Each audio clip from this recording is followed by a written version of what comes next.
10, 9, 8, 7, 6, 5, 4, 3, 2, 1.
Good evening, ladies and gentlemen, and welcome to this week's installment of the world-famous Wrestle Talk podcast, right here on all your great social media outlets. It is I, Luke Roberts, and tonight we're going to have a great show. Before we get things started this evening, I want to let you know that there have been a few things to take care of. Before we get too much farther along, before we get things taken care of, I want to go ahead, of course, and bring on a man who's very familiar here in the world of the Wrestle Talk podcast. Ladies and gentlemen, the one, the only, the man by my side tonight as we are on the road to WrestleMania, on the road to Universe Mania. Ladies and gentlemen, the one, the Jonesy, how in the world are you doing this evening, my friend? What's up? How's it going? It's you. How are we doing, Luke Roberts? Always a pleasure to see you, my friend. Always.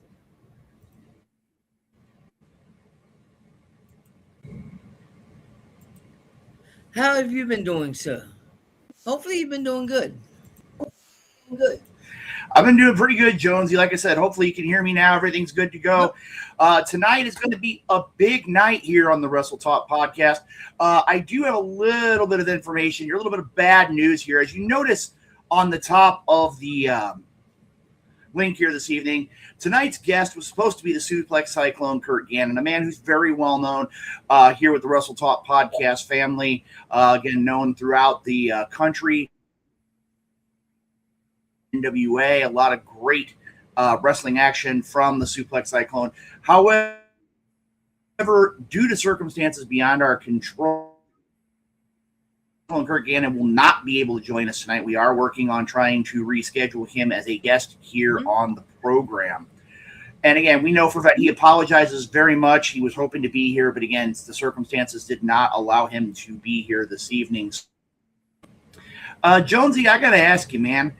So things been going on. We're only a few days away from WrestleMania 42, and I got to ask you, how are you feeling going in to this great event? I'm actually excited. There's a lot of matches that I'm excited for. There's a lot of matches that don't really excite me too much, but you know, it's WrestleMania. You know, I'm excited to see what they have in store for everybody.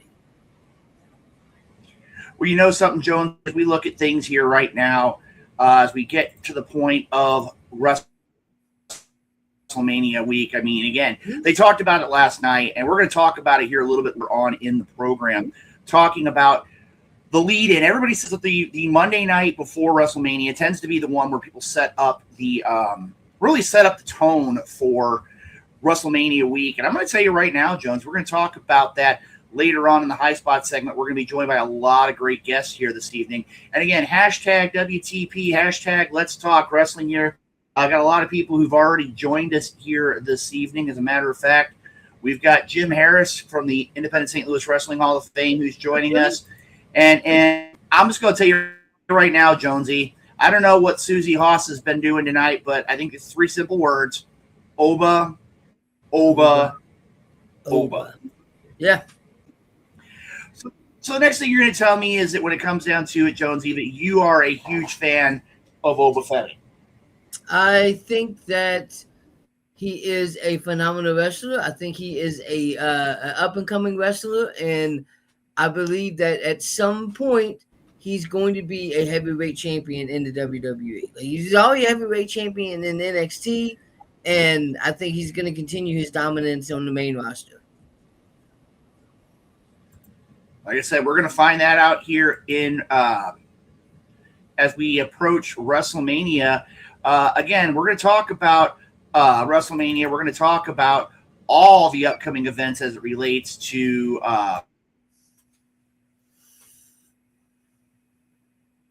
right now, Jonesy. I got to tell you, tonight's going to be a great. We've got. I know that Big Daddy P. He's going to be checking in with us here in just a little bit. I know that Joe is planning to make an appearance again. It's weekend now. Real quick before we get too much farther along, Jonesy, I know you've been a very, very long-term member of the WrestleMania, but of course, Universe Mania weekend. What does that mean to you, Jonesy? Oh man, Universe Mania is like Christmas to everybody in the FWWC. Like, the best programs are happening right now. The hottest programs are happening. It's the biggest event of the year for the FWWC. Like, this is the event that everybody looks forward to. Universe Mania. I've been a part of Universe Mania since, I believe, Universe Mania 3 or 4. So it's been a while. I'm excited for these matches in Universe Mania. It looks like Luke is having issues with his connection. So what we're going to go ahead and do is do what we always do, ladies and gentlemen. That is pay homage to the greatest country in the world, and that's America. Damn it.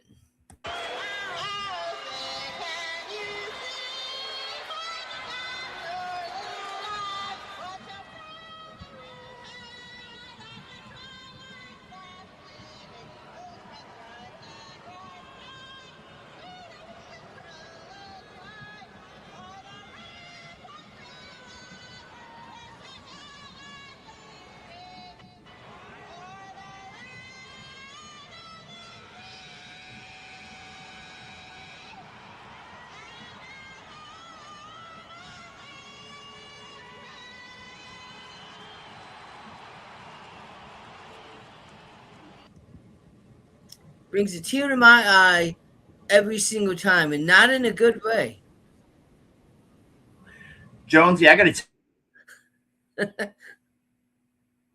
tell you right now, that wasn't even here. I mean, it was a very steady stream waterfall there, buddy. Yeah. It brings a tear to my eye every single time, and not in a good way. Like, I miss the Carl Lewis, the Well, you know something, Jonesy. Like I said, we've got a lot of great things here on the program tonight. We've got the FWWC. We've got the Snippets of Truth. We've got a lot of great things here. But before we get too much farther along, I want to go ahead and talk about somebody. And again, we've got our great members of the Wrestle Talk podcast family. We've got all the great people who tune in each and every week. We've got all the people that follow us on social media. But another group that does a lot for us are the sponsors. And a matter of fact, Joe, give me just a second here, because as we always say, promotional consideration paid for by the following.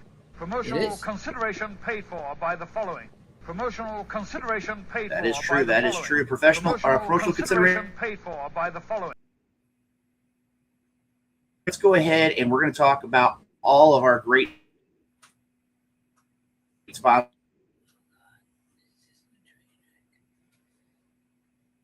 Jonesy, and just when you're ready, sir, let's talk about the great sponsors of the Wrestle Talk podcast. All right, we've got Painter's Dream Productions. We've got the end of. Oh, it went away on us. We've got. Hey, it's one of those where, Jonesy, I think we should be good now. Hopefully, it's going to come across. We got the Retro Zone Painter's Dream Productions, the Independent St. Louis Wrestling Hall of Fame, Doomed Outfitters, whoever that is, World Domination World Wrestling Alliance, and the FWWC, the world's premier fantasy wrestling group. Thank you to all of our sponsors.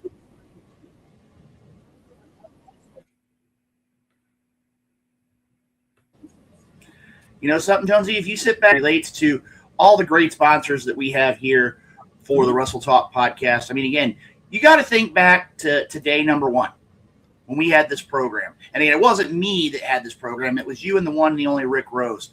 I got to ask you, how does it feel to see the FWWC, but the Wrestle Talk podcast as well, making such huge strides here on the Wrestle Talk podcast? Oh man, you know, seeing a podcast that I just started, you know, by myself, grow to what the podcast is today is absolutely amazing. Like it's so heartwarming, you know, seeing where the podcast has come and what we've done with the podcast, you know, from Rick Rose to Renee to you to everybody else that's in the you know, that has ever been a part of the podcast, you know, Chris Brodell, Jeremy Corp, you know, you know, John Haas, Susie Haas, you name it, you know. I'm thankful for everybody that has been a part of the Wrestle Talk podcast. I truly, truly am, you know, being able to go from, you know, having maybe one or two viewers to the viewers that we have now, and the amount of people that we've been able to interview, you know, such as the $1 Million Man, Mark Mero, Tully Blanchard, Kevin Sullivan, oh man, just there's so many different wrestlers that we've interviewed, and not just big names, but also, you know, your local independent wrestlers, such as the Snitch, such as Curt Gannon. You know, it's just been amazing how far we've came in, you know, with the podcast. It's absolutely been amazing, ladies and gentlemen. Man, I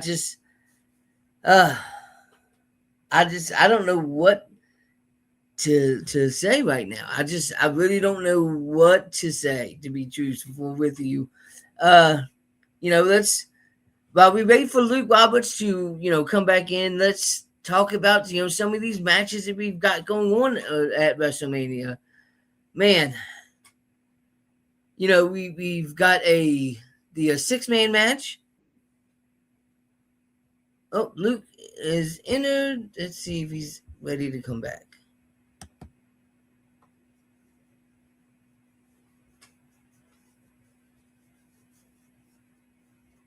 He's still trying to load in, but that's okay. That's okay. That's okay. What are we gonna do here? And again, I'm out here right now. Shout out from our good Dallas show, which you can catch, I believe, every Sunday evening. You make it a point to catch them out. And as a matter of fact, here,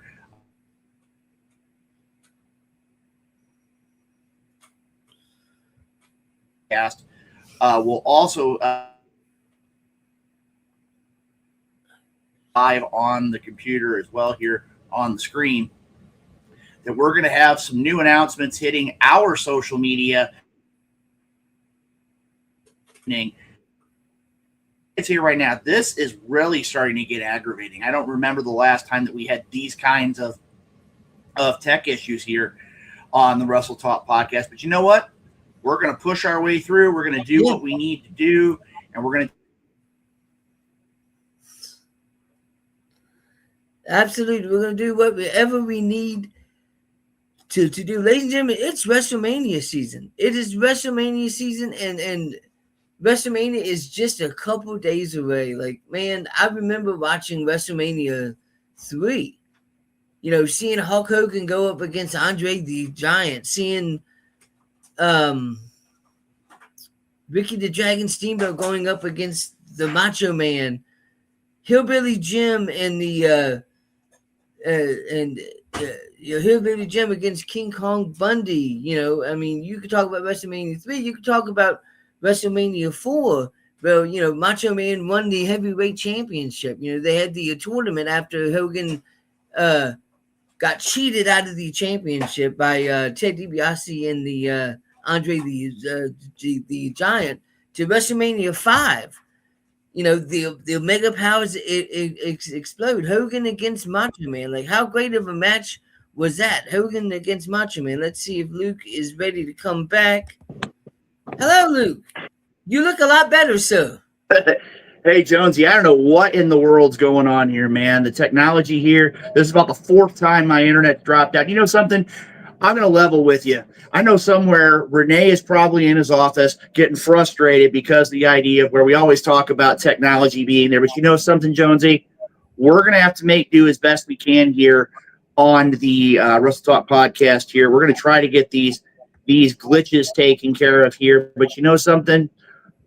We got a lot of great guests here. We're going to see if we can actually get this up and running here. I think we've got everything taken care of. Bear with me just a second here. I can tell there you. We go. All right, now we're good, Jonesy. I can tell you right now that the Night Owl is probably sitting in his room going, "Fuck you, bullshit! Fuck you!" Jonesy, I'm going to tell you right now, man, this is having a whole bunch of issues here. And again, we're going to throw up here too. Hopefully it'll work out here. Big Jim Harris putting out their new announcements hitting the social media tonight regarding the class of 2026. Okay. Again, thank you, Jim, for taking care of that. You know what, Jonesy? We're going to go ahead real quick here, and we're going to go ahead. Matter of fact, I'm going to go ahead and hit the music after all these headaches, all these problems. We're going to go ahead and we're going to hit the music for one of our favorite parts of the show each and every week, that being the High Spot segment. So, ladies and gentlemen, if you'd be so kind, let's go ahead and turn things over to our broadcast colleague, DJ Money, for this week's installment of the High Spots. Mic check, mic check. Yeah. All right. Wrestle Talk Podcast. DJ Money. Yeah. Let's go. Welcome to High Spots, where we pop news like clear chops. We talk shop, coming through the screens of the laptop. And non-stop like a running speakers of blacktop. We hit hard like chair shots and backdrops. Like a plug flash, look like a belly flop. Now that's hard. We up to speed while they stay slow. Wrestle Talk Podcast, now they know we about to start the show.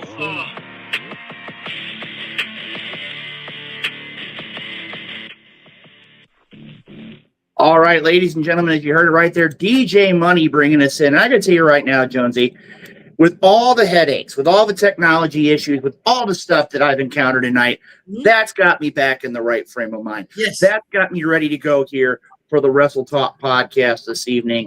And I'm going to tell you right now, Jonesy, it's going to be great. It's going to be a wonderful time here tonight. And as a matter of fact, we got a few things taken care of here. So here's to tell you what I'm going to do, Jonesy. I'm going to go ahead and I'm going to hit the randomizer, which hopefully tonight will work wonders for us. I'm going to go ahead and I'm going to hit that up. And we're going to see right now as it stands if we can get to our first High Spots question here tonight. So let's go ahead. Fingers crossed.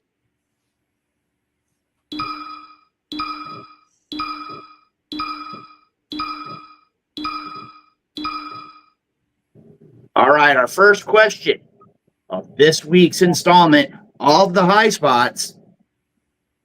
Now that all of the names have been announced, who do you think wins Block A and Block B to reach the final of New Japan's Best of the Super Juniors tournament? Now, I'm going to level with you, Jonesy. The idea of the Super Juniors tournament really is a who's who of professional wrestling. Okay. It always has been. It always will be. Now, my question to you, how much would you say you follow New Japan Pro Wrestling?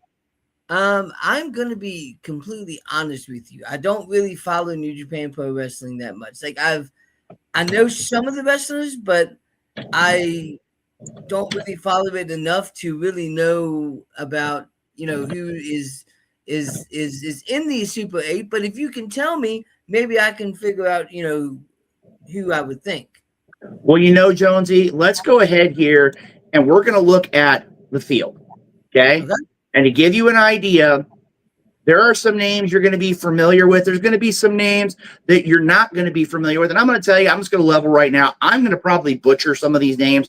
I am in no way, shape, or form a person who's very knowledgeable about language.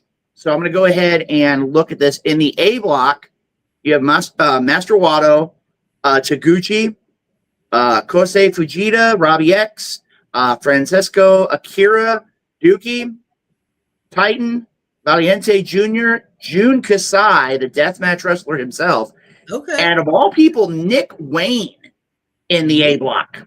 Okay. I'm going to tell you right now, Jonesy, in the A block, I think I'm going to go, and I'm going to totally be out there. I'm going to go with Taguchi. I think that's my view, and I'm going to tell you right now, Jonesy, I'm going to have that kind of that telepathy thing. I'm going to see if I can actually figure out who you're going to pick. Wait a minute. I know it. You're an AEW guy. You're going to pick Nick Wayne. I know exactly how it's going to be. Prove me wrong, Jonesy. Tell me that Nick Wayne is not your choice. Well, Nick Wayne is a good choice, but he would not be my choice because my choice, and this might be a long stretch, would be the deathmatch legend, Jun Kasai. Wow. I'm surprised there, Jonesy. I wouldn't think that would be your choice. Why would you pick? A lot about Jun Kasai. I've seen quite a few of his matches. You talk about a man that has literally put his body on the line for professional wrestling. This man he's put his body on the line so many times for professional wrestling. It's not even funny. Like, you could tell his scars prove how he's put his body on the line. That is true, Jonesy. I mean, again, when you look at that there, I mean, that's a pretty good lineup of competitors in the A block. Now, I'm going to tell you, Jonesy, you probably need to get out your pad and your paper and your pencil. You're going to probably put your thinking cap on. Because to me, the B block is the block to be in. Okay. And here's why. When you listen to the names that are here, now there are a few that a lot of our regular listeners may not be familiar with, like I believe it's Hayo, Jacob Austin Young, but here the rest of the field in the B block, that's the one that's stellar. You have El Desperado, Kushida, Sho and Yo, Robbie Eagles, Tajiri Ishimori, Kanemaru, and I believe it's Daisuke Sasaki. I mean, I'm going to tell you this right now, Jonesy.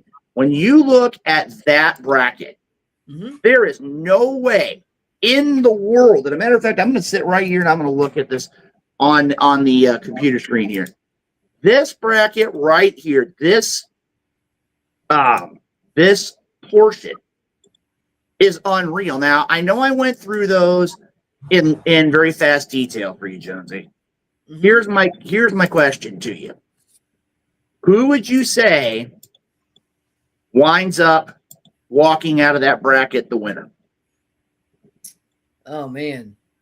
That's so tough because there's so many great wrestlers. But the name that stands out for me, Suzuki.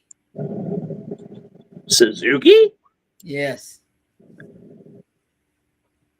That's surprising, Jonesy. It really is. I mean, to me, if I was looking in the B bracket and trying to take care of things here, that's hard to decide. I mean, it really is. There's a lot of great competitors in that bracket. Tell you what, Jonesy, I think right now, if I was going to pick somebody from that B block, I'm going to go from somebody who, to me, has consistently been at the top of the game, and I'm going to say Ishimori. Okay, that's a good the Bone Soldier himself. I think he's got a lot of great things that he can bring to the table.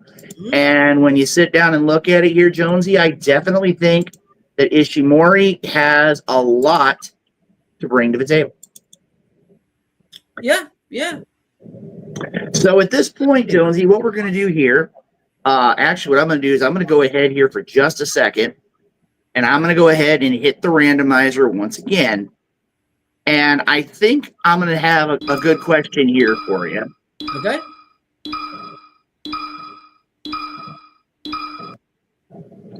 All right, ladies and gentlemen, our next question. Ooh. How will the new Netflix Real American docuseries on Hulk Hogan shape the views of wrestling past and Hulk's legacy? Jonesy, I'm going to tell you right now, you and I have been long-term fans of this industry for a long time. Yes. And what I'm going to do is this here, sir. I'm going to go ahead and we're going to use the wonderful panoramic view here, show everything of what's going on here in the Luke Roberts office here tonight. I'm going to turn this over to you, Jonesy. Okay. And I want your honest opinion. How does Real American impact wrestling of the day and impact the world according to Hulk Hogan? I mean, say what you want to about Hulk Hogan. This is a guy that literally was the biggest thing in professional wrestling. Like, there was nobody bigger than Hulk Hogan. Like, nobody. There was nobody bigger than Hulk Hogan. You know, people that had never watched wrestling matches know who Hulk Hogan was. He was one of the characters that was a wrestler. He was in movies. You know, one of my favorite movies of his was No Holds Barred, with Zeus. Jonesy, Yes, you and I have been friends for a long time. we Okay? have been. I'm not even going to put out there. I'm going to ask you this right now. Did you just say no holds barred? I did. I remember that was when I was a kid. That was one of my favorite movies. I watched that movie. I can't tell you how many times. I watched it the other day on Temu or Tubi. I watched it the other day. Like, it's literally it's a classic movie. Okay, Jonesy, bear with me a second. You're telling me in the world of professional wrestling, with such great pieces of media production, as things like The Wrestler, like Paradise Alley, and you're going to put 350 Days. Shout out to our good friend Evan Ginsberg as well. I apologize for that. Should have put that right up there near the top of the list as well. And with all those great cinematic masterpieces, you're going to put No Holds Barred. It is the nostalgia effect. When I watch that movie, it brings me back to being a kid sitting in front of the TV. What other movie do you know has Hulk Hogan grabbing another person and saying, "What's that smell? Dookie." I mean, come on. It's a classic movie. It's classic. Jonesy, I just got to level with you, friend. I can't even put it to words, friend. But I'm going to say right now that if this is true, I just got one thing I got to say. I mean, I wouldn't lie to you. That is true. Jonesy, as we look at things right now, when you look at that, now you talk about that, and I get where you're coming from on it. But here's the question, okay? What does it do to the history of professional wrestling? What does it do? I mean, I think that it's going to be it's going to open up a lot of things. It's going to be a lot of backstage stories. It's going to be a lot of, stories according to Hulk Hogan, and, he's probably going to talk about his match with Andre the Giant. I think that it's going to... Where he was 750 pounds. Yes. And we could go on with tons of stories about that and not even hesitate. I mean, it seemed like every time we heard that story, it just seemed like that's what we needed to have.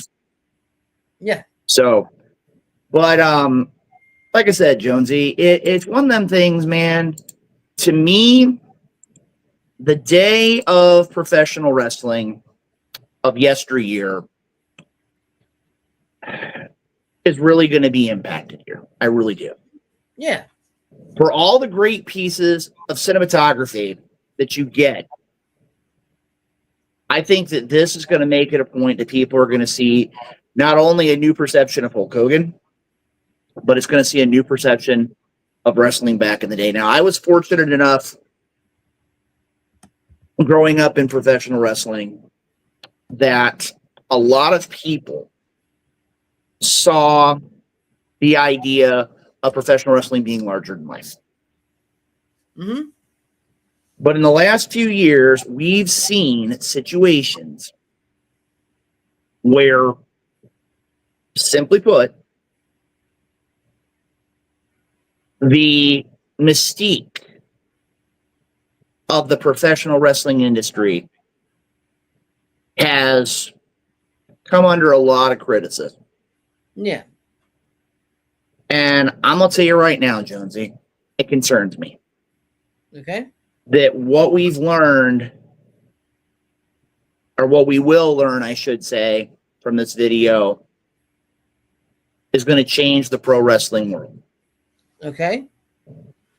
And to give you an idea, the next time we hear this, and our friend, our colleague, a friend of ours that we've known for many, many years, as soon as he hears this, we'll know that it's not going to be Bill.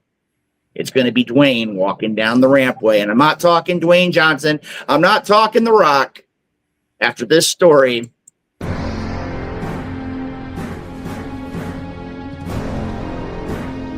Hobo.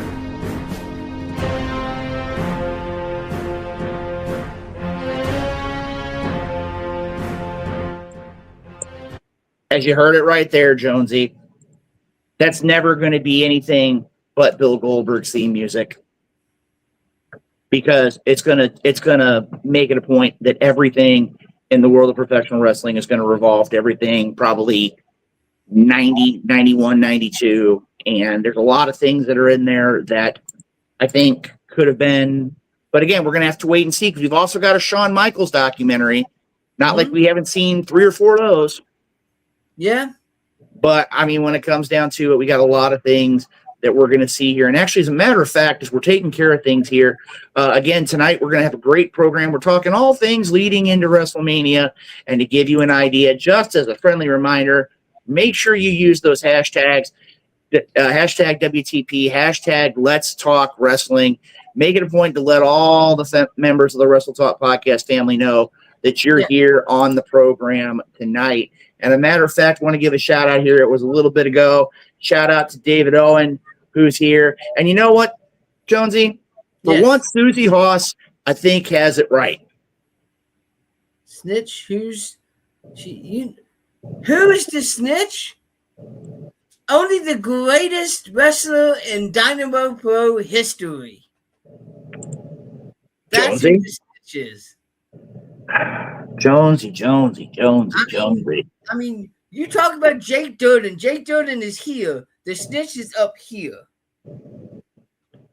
Jonesy. What are you thinking? I'm a Snitch guy. I'm the only person that has a Snitch shirt. That's true. You know something, though, Jonesy? When it comes down to it,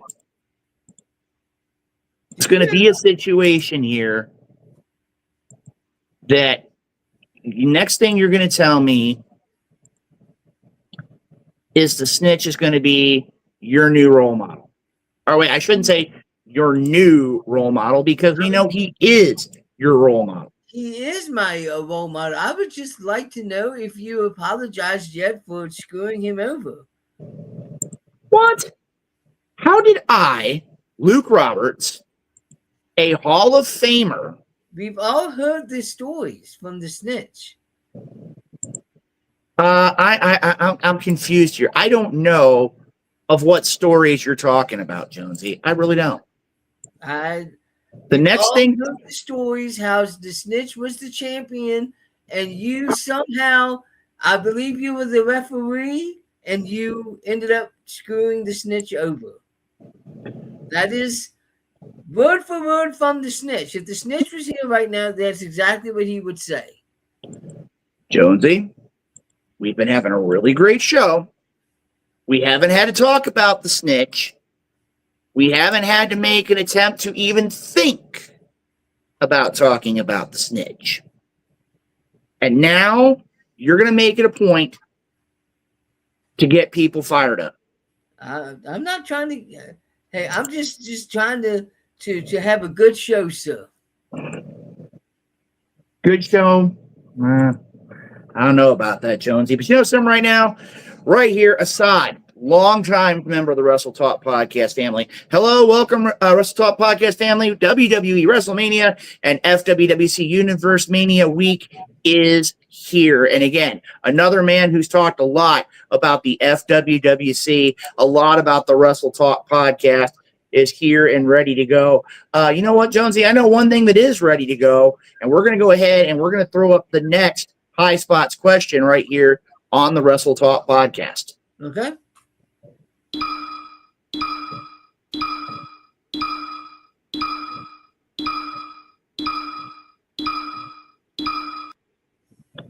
All right, our next question here is a part of the High Spot segment.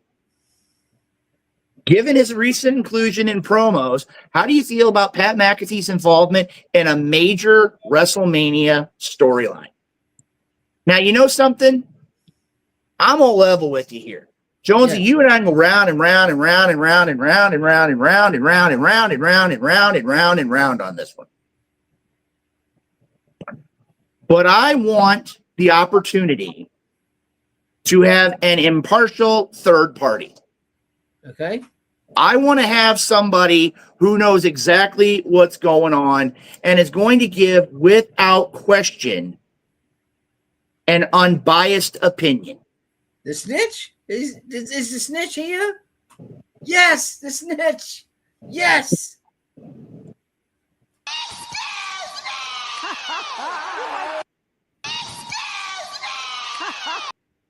I don't know if I can actually have more of that or not. But ladies and gentlemen, it is my esteemed honor and privilege to introduce to you someone, and he's been waiting patiently. He's got a lot of things to talk about tonight. Mm-hmm. On the eve of one of the biggest weeks in the history of the Wrestle Talk podcast, in the history of Universe Mania. He's a man who's been around many a year.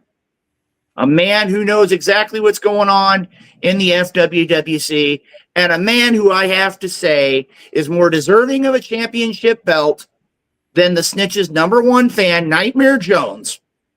Ladies and gentlemen, the one, the only, from his wonderful palatial estate, the CEO himself. Ladies and gentlemen, welcome to the Wrestle Talk podcast, the one, the only, the CEO himself, Dewan Mills.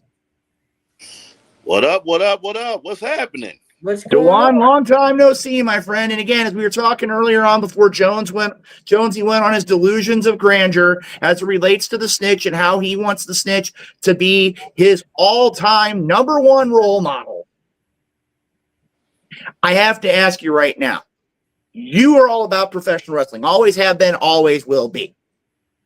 You saw the question, and I'm going to go ahead real quick here and bring this up one more time. Just so you can get in the right frame of mind, Mr. CEO, with Pat McAfee's recent inclusion in promos, how do you feel about his involvement in a major WrestleMania storyline? CEO, you're going to tell us how it is. Well, I try not to get too deep into the things as it relates to philosophies and theories and crap like that, because we're all professional wrestling fans, and hey, we like wrestling. So, but I got to go back a couple years, because we're here not because of, what's happened recently with Randy Orton, Cody, and things of that nature. We're here because of something that happened 2 years ago. And this is just my opinion. This is just my thoughts. If I can bless you with it, if it makes sense, great. If it doesn't, it is what it is. 2023, or leading up to 2023, WrestleMania 40. We saw what had to be one of the absolute greatest buildups in professional wrestling of all time. Roman Reigns being the 1,000+ day champion. Cody Rhodes failing once, going back and trying to attempt to take that championship from Roman Reigns. Mm-hmm. He had his grasp on it. He had his hold on it. And no one could take it away. When I tell you guys, that storytelling, John Cena running in, Solo Sikoa running in, Undertaker, The Rock, all of that. Seth Rollins, blonde hair Seth Rollins. In my opinion, that was the peak and the pinnacle of this era, not the past eras, of this era of professional wrestling. And I said to myself, what are they going to do after that? Because that was peak, Uso versus Uso. Everything that led up to WrestleMania 40, that storytelling, everybody crying tears because Cody did it. What are we going to do after that? We tried to do something. We tried to turn John Cena heel. And that shit didn't work.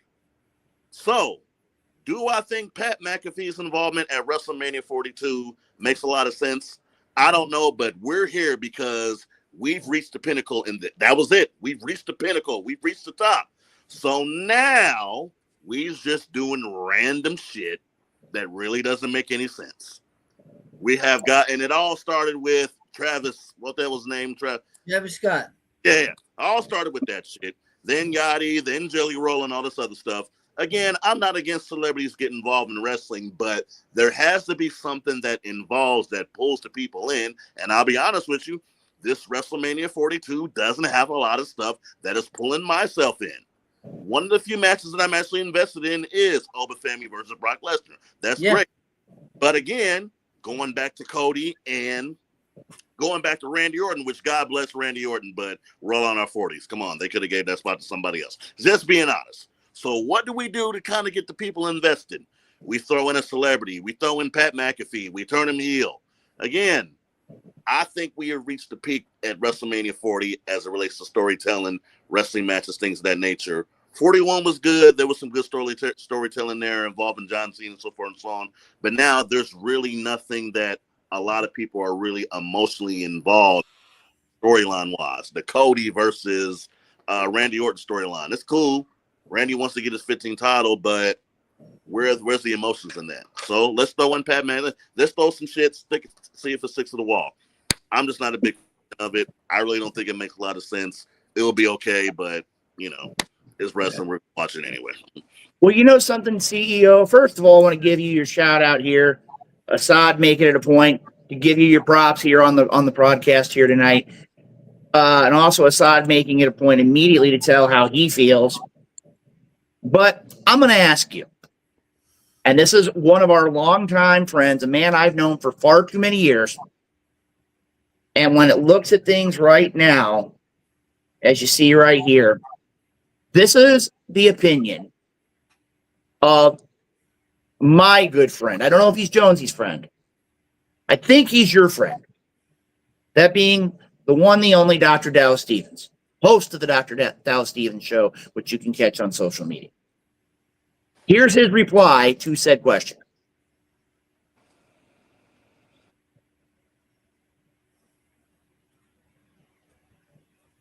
Your thoughts, gentlemen? Well, damn. I mean Yeah. that was elaborate, but, you know, hey, straight to the point. Well, you know something, guys? I'm just going to throw it out here. To me, I like what's going on in the WWE. Mm-hmm. But I'm going to tell you, last night and in about the last 10 days, the feeling I've gotten on things, simply put, really gives me a mindset that I don't know if I want to catch WrestleMania this year. Woo! And here's why. Woo! Last night, and I'm going to come back to Paul McAfee or Pat McAfee or Mr. McAfee, or whatever he's going to call himself this week. Last night, when Monday Night Raw went off the air, and again, you're going to have to bear with me, gentlemen. I know we might actually, for once, have the 7-second delay going here because Luke's going to be on a roll here in a minute. When we went off the air last night for Monday Night Raw, and I saw what was there, I should have been saying something like this. Very, very impressive. Very, very impressive. I should have been saying something like that. But I'm a level with you. When I heard this last night and we went off the air, this was my feeling.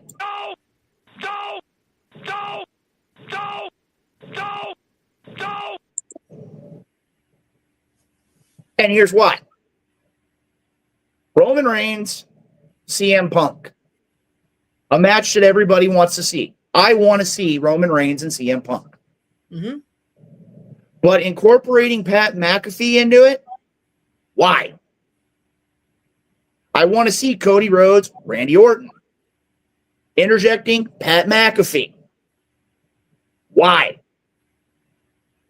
I'm not going to take anything away from Pat McAfee. Every time he's been in the ring, he's been like Logan Paul. He delivers. And he delivers an amazing match. But you have the two major championships of WWE, a promotion that many professional wrestling fans and wrestlers alike still say is the greatest professional wrestling company on the planet. And now not one, but two matches that you potentially ruined with Pat McAfee. You want Pat McAfee involved? Let him sit behind the announce desk. Let him provide the soundtrack that he's really good at doing. I will say it this way, and then I'm going to stop here for a minute because I might say something I really probably shouldn't. If you put Pat McAfee as a part of a soundtrack with him and Michael Cole and a Corey Graves to either of those matches, you have the potential, and maybe I got hit in the head, but you have the potential to be Undertaker Shawn Michaels-esque. You really do. You put him involved, you go back to matches that nobody wants to see. It turns, and this is a really stretch, Undertaker Shawn Michaels to the gimmick battle royal of WrestleMania X7. Jonesy, your thoughts? See, now, I happen to like everything that's going on with Pat McAfee. I think that it's great. I like how it has brought more to both of those matches. Yeah, we've seen Randy Orton and John Cena beating up on each other. Yeah, we've seen how many times leading up to WrestleMania have you seen CM Punk and Roman Reigns fighting each other. You bring Pat McAfee into it, and you don't know what's going to happen.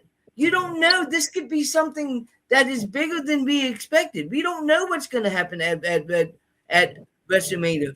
What happens if Pat McAfee is involved in the match, and then all of a sudden Triple H comes down and he gets involved in the match, or somebody else gets involved? We don't know what's going to happen. My thing is this: if you hate Pat McAfee right now, he's doing his job. You're not supposed to like him. You're not supposed to think that he's doing a good job. You're supposed to think that he's ruining it, because you're not supposed to like the heels. So I kind of like what's going on with Pat McAfee. I'm excited for Roman Reigns and CM Punk. I'm excited for Randy Orton and for Cody Rhodes. And I'm excited to see what Pat McAfee is going to bring to these matches. If he brings anything to him, he might just be there. Jonesy, Yes. I'm going to tell you this right now. And I mean this with everything I have here. Huh? When it comes down to it, that school of thinking. Drew a dime. Not a dime. Not a dime. Never drew a dime. I don't know. Y'all stressing Luke out, man. Stall Luke. It's one of those where WrestleMania is going to be wrestle nap time. Oh, Okay. stall him out. Stall him out. And I mean, not to take up too much of the time because, time is money and everybody has things to do. Like I said, all them lasers and promotions and commercialism, and I mean, we could get into all that, man, but we're still going to watch it, Yeah, absolutely. It costs money. Absolutely. Even though Pat McAfee is involved, and some people might not like it, I'm still going to be glued to the TV watching WrestleMania this weekend. I'm going to be Liv Morgan and Stephanie Valcourt. That's going to be a great match. The ladder match is going to be a great match. I think Trick Williams against Sami Zayn is going to be a great match. You bring out. You talked about Travis Scott. I think from what I've seen the past couple of weeks that Little Yachty should have been in Travis Scott's position because Little Yachty has been amazing with Trick Williams. And I mean, likely he's probably going to walk into the ring. Which is Exactly. With Trick Williams saying, doing his catchphrases, and Little Yachty's like, get him. I mean, it was entertaining. Remember when Danhausen debuted in WWE, everybody crapped on it. Everybody said this was terrible. It was awful. It was awful. And now everybody loves Danhausen. You got to give it a chance. We're not giving it a chance, Luke. You got to give it a chance. Pat McAfee has literally only been involved for 2 weeks. He's only been involved for 2 weeks. You got to give it a chance. Give it a chance, man. Let it fill you, man. Yeah. See? Let it fill you, man. Well, you know something, Jonesy? I'm going to tell you right now, man. Luke is like, I'm going to turn things over to the CEO. Because CEO, we talk about the fact that this is WrestleMania week. But this is also a very important time because this is Universe Mania week. It is. And tell you what I'm going to do. This is something, you know me, I love to share the spotlight. But this time I'm not going to share the spotlight.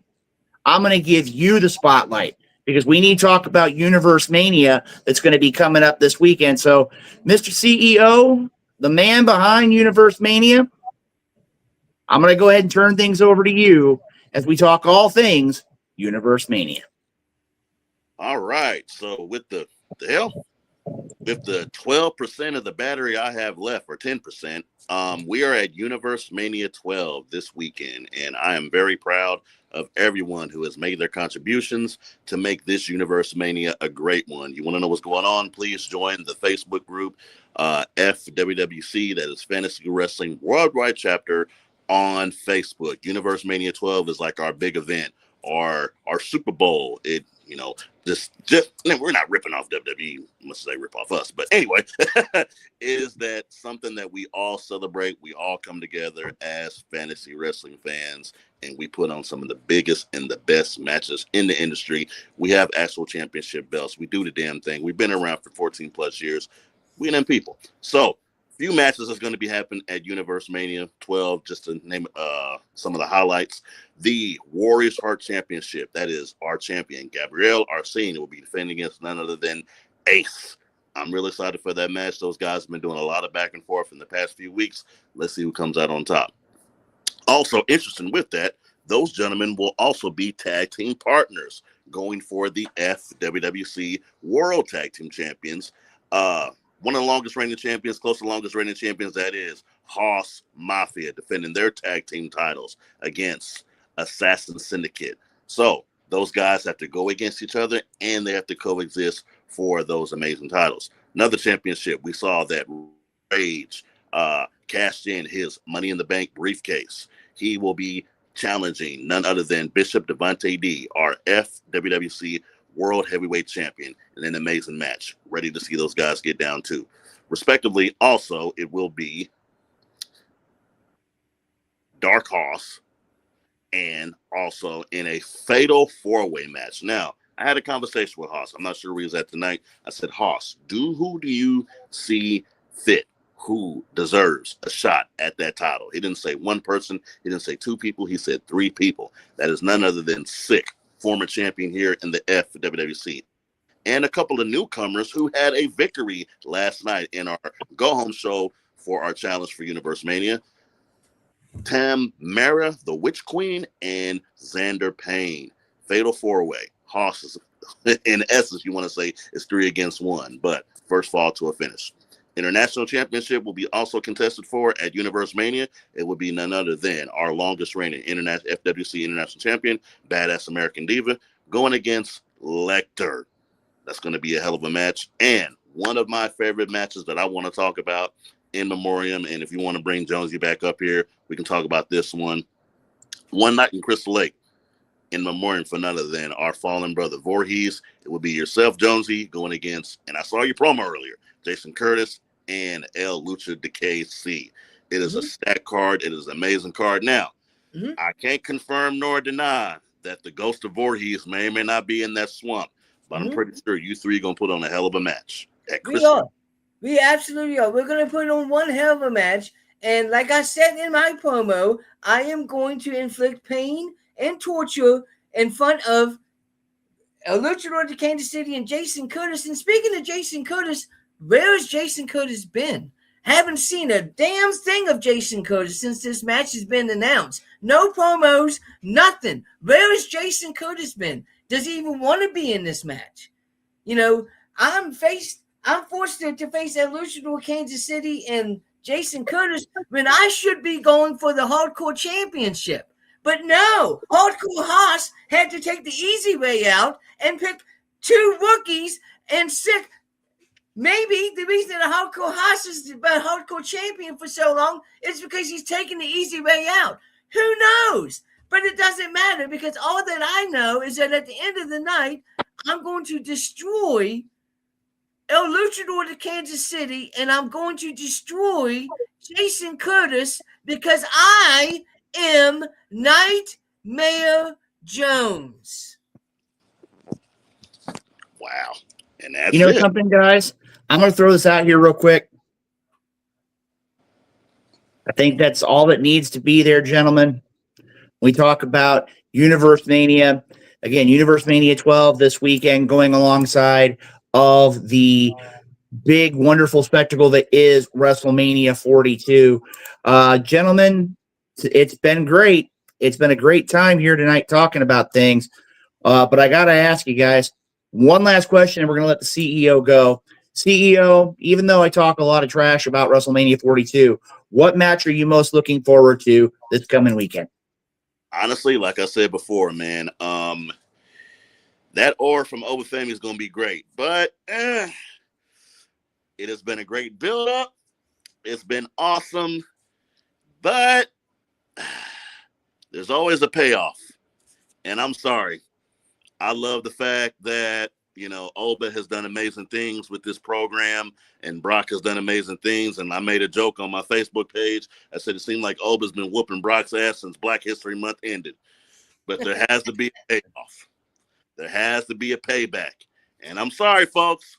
Brock ain't losing at WrestleMania. No way. No Oba's way. gonna go to Suplex City. No way. Oh. There is no way that Brock Lesnar wins this match. If Brock Lesnar wins this match, they might as well take Obafemi and repackage him. Hey. Because there is no possible way. If you talk about if they want to destroy Obafemi, have him lose to Brock Lesnar and watch what happens. Has anything made I think that it would go over just as well as if I Show Speed won the World Heavyweight Championship. That's a whole nother conversation. We're not gonna get on that. I Well, think you know something, guys? Just as well. Now that Jonesy's going to need a minute to kind of chill out here. CEO, I want to thank you for coming on the program as we get ready to look at Universe Mania and WrestleMania this weekend. I know it's going to be a great time. If you have an opportunity, check out the FWWC online. Get a lot of great information. CEO, thank you. Happy WrestleMania week, and we'll talk to you real soon, my friend. Well, Peace. All right, ladies and gentlemen, you saw him, the CEO of the FWWC, Dewan Mills here. And you know something, Jonesy? Yeah. I'm gonna take just a minute here, a minute of our time. Mm-hmm. And first of all, just to give you a heads up,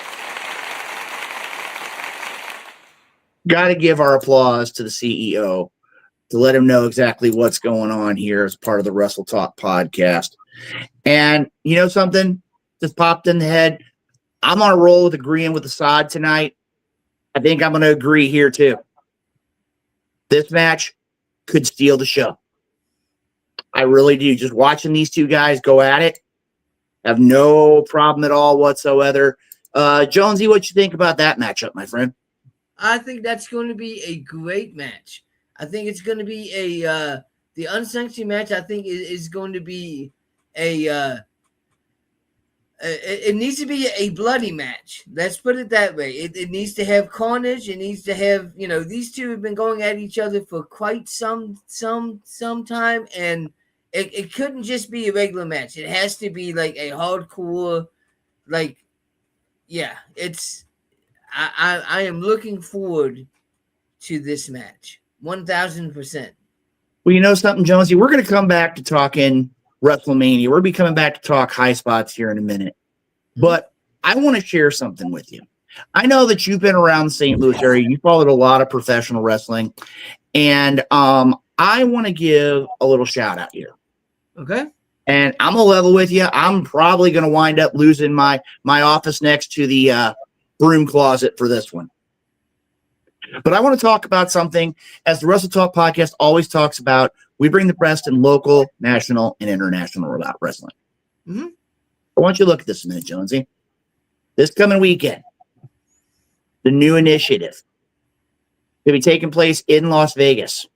You notice promotions like Action Wrestling, Pride Style, West Coast Pro Wrestling, New Texas Pro Wrestling.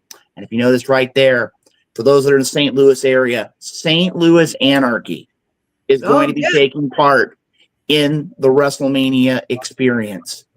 And I'm going to tell you right now, as we look right here on the screen, on Thursday, April 16, 2026, from 3 to 6 p.m., let Anarchy be Anarchy. Okay. Now, I'm going to tell you, this matchup always strikes me like the Collective. The Collective is the event. And I want to take a minute here and look at some of these matches. And I'm going to tell you right now, if you're in the Vegas area, wrestling fans from all over have probably been in Vegas for a week by now. Look at some of the matches that are on the schedule. You have Mad Dog Connolly against Vinny Massaro. Okay. Now, Mad Dog Connolly is known here in our area as the king of the dog collar match. He has, I believe, now close to 24 dog collar matches. Vinny Massaro, known as the head trainer of the West Coast Pro Academy. Both those men are going to hook it up as a part of Let Anarchy Be Anarchy. Nice. The next match they're going to be talking about, they're going to talk about it for a while. Chase Holiday, a man who, if I'm not mistaken, graduated Black and Brave Academy. Okay. Up in Iowa. Shout out to our good friend Merrick Brave, who's been on the program before as a guest. Taking on Alex Duke, a man who trained in as a regular competitor in Germany.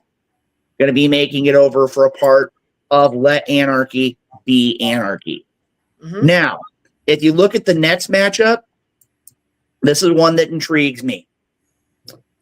You have the team of Mike Outlaw the Grand Regent, the Quad Father himself, Camaro Jackson, Okay. and Everett Connors taking on North Shore Wrestling.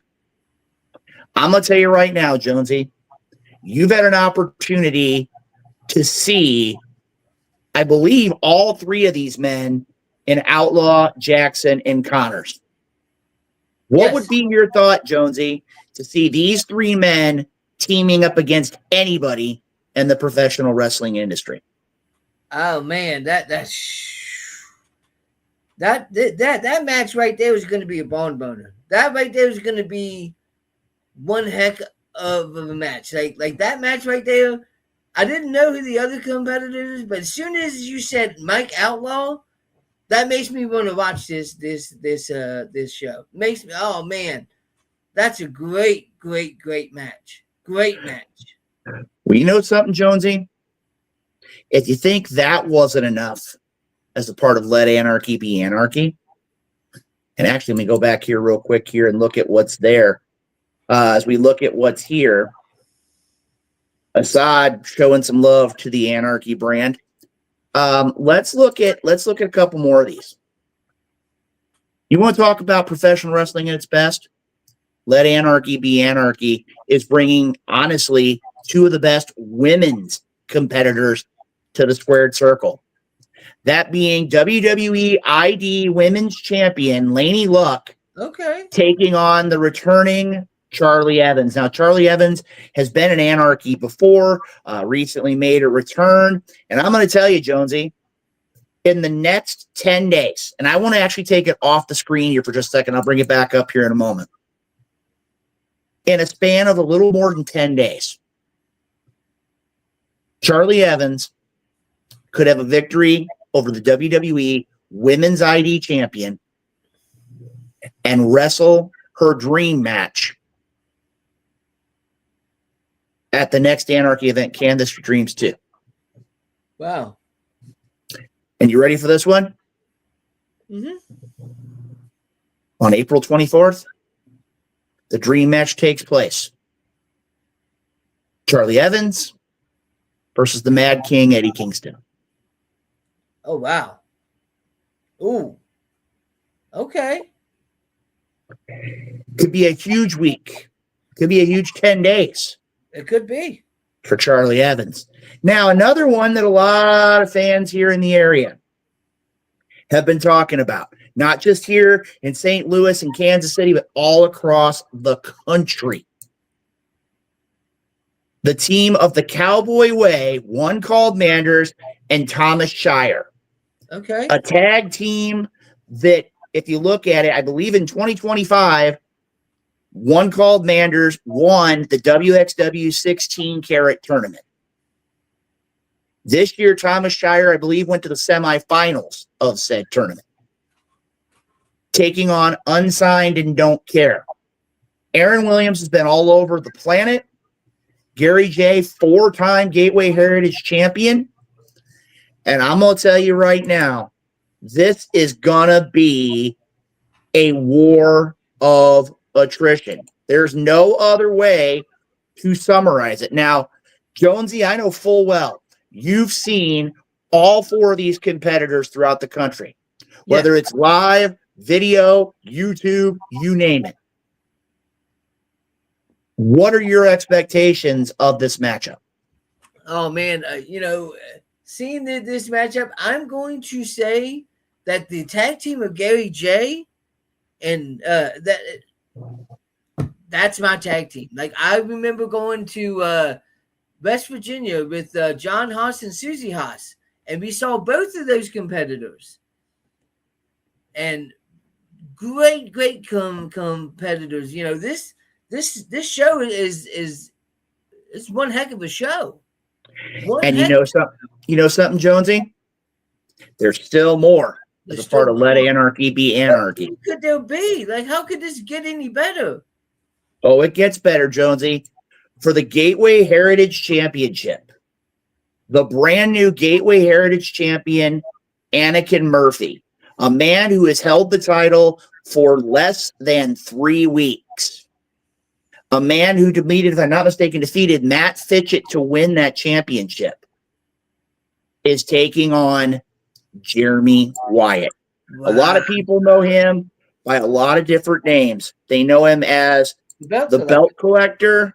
They've known him as the Rebel. They've known him as the Monarch. Whatever you're going to say is this. This man in the last year has been, and again, this is scary because I know how much of an attitude Jeremy Wyatt has. Yes. But facing facts, Jeremy Wyatt has been on probably the greatest roll in the past year of any wrestler in the St. Louis area. Yeah. I mean, again, you have a man, multi-time Gateway Heritage champion. I believe his one of his reigns was over 1,000 days as champion. And this is going to be, in the eyes of many, could this be a short reign for Anakin Murphy? Or is it going to be probably the biggest win of his career? And that's saying something considering he won the championship from Matt Fitchett. Yeah. If you can say that you've defeated Jeremy Wyatt on neutral ground during WrestleMania week, that makes a statement. It does. And I'll tell you right now, Jonesy, if you have an opportunity and you're in the Vegas area and you want to support some great professional wrestling, and there's a lot of other great promotions, and we're going to bring them up here in just a moment. Let anarchy be anarchy. St. Louis Anarchy on Thursday, April 16th from 3 p.m. to 6 p.m., 1301 South Main Street in Las Vegas as a part of the new initiative. And as a matter of fact, as you look at it right here, you got New Texas Pro Wrestling, St. Louis Anarchy, West Coast Pro Wrestling, Action Wrestling, and you have Pride Style all going to be taking place over the course of the first 2 days in the eyes of many of WrestleMania week out in Vegas. And I'm going to tell you right now, Jonesy, I'm bummed out. I am 100% bummed out. And the reason why I'm bummed out is because I'm not going to be able to be in Las Vegas to see that event. What would you say are your thoughts, Jonesy? You know, I'm bummed out too because that looks like an amazing event. Amazing event. The Monarch Jeremy Wyatt against Anakin Murphy, two guys that we have had on the Wrestle Talk podcast. We've had both of them on the podcast. Man, very true. Such a great show. You know, I wish that I could be there live to see it because it's going to be a barn burner. Most definitely, Jonesy. And again, if you get the opportunity, I mean, again, this is just going to show you some of the great wrestling that's taking place here in the Midwest. And again, there's a lot of great promotions that are going to be putting on professional wrestling. I mean, when you sit here and you talk about it, you're going to have the opportunity to see promotions like in our area. You can talk about promotions like MMWA, SICW, CHWA, IEW, WLW, St. Louis Anarchy, PWE, I mean, Central Championship or Cape Championship Wrestling, New Breed. You talk about Show Me State Wrestling. I go on and on and on when it comes to professional wrestling promotions in our area. They've done a lot of great things, Jonesy. And again, you want to talk about why the Wrestle Talk podcast is such a big deal? We talk about great promotions like WDWA Elevation. I know for a fact that you tune in. As a matter of fact, Jonesy, we're actually going to go out there because I know that Gavin and Haas can use the credibility of the one, the only, the man in the stripes, Joe Lance. Yes. And the one and only Luke Roberts, the St. Louis Independent Wrestling Hall of Famer. And we need to talk about, again, WDWA Elevation. Okay. I know you were recently on the program. Yes. What can you tell us that makes WDWA Elevation stand out? Oh man, you know we have the stars from WDWA. You know the likes of Bo Ross, the referees. Victor Jones, man, so many Supremacy. You know, so many great wrestlers in the area have been on Elevation, and you know, it just goes to prove that WDWA is one of the best promotions in the Eastern Panhandle.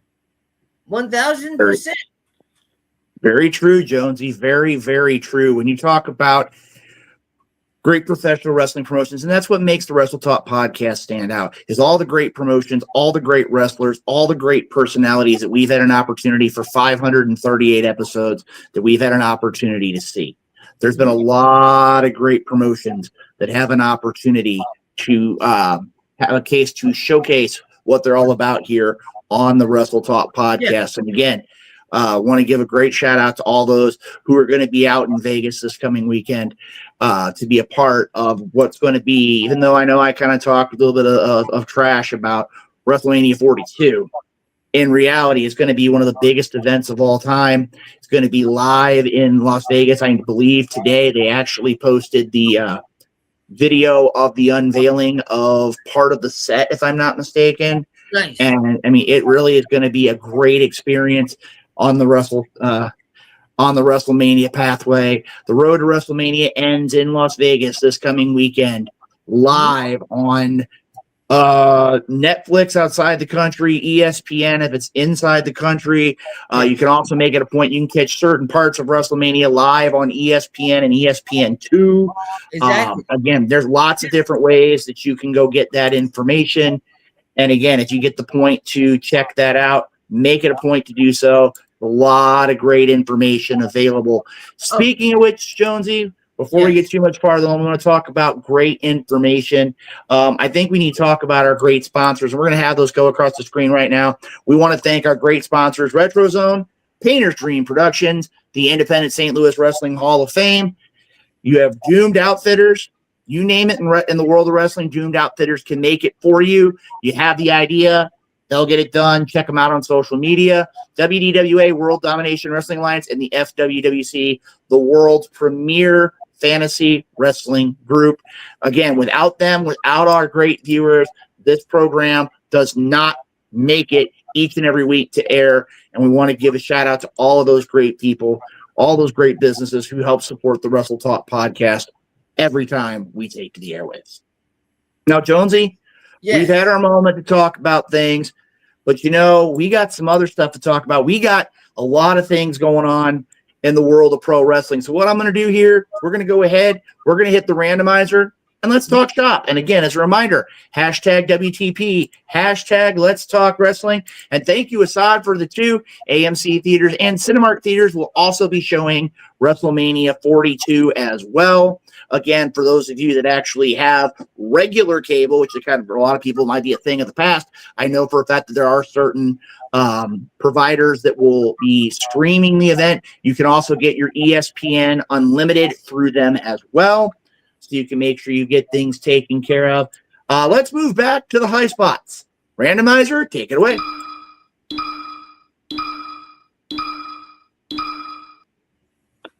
All right, our next high spots question here.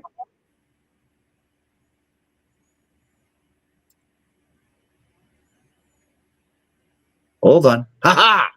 The list has returned to AEW. Is Ricochet correct about Chris Jericho being too old and needing to retire? Jonesy, I'm going to say it right now.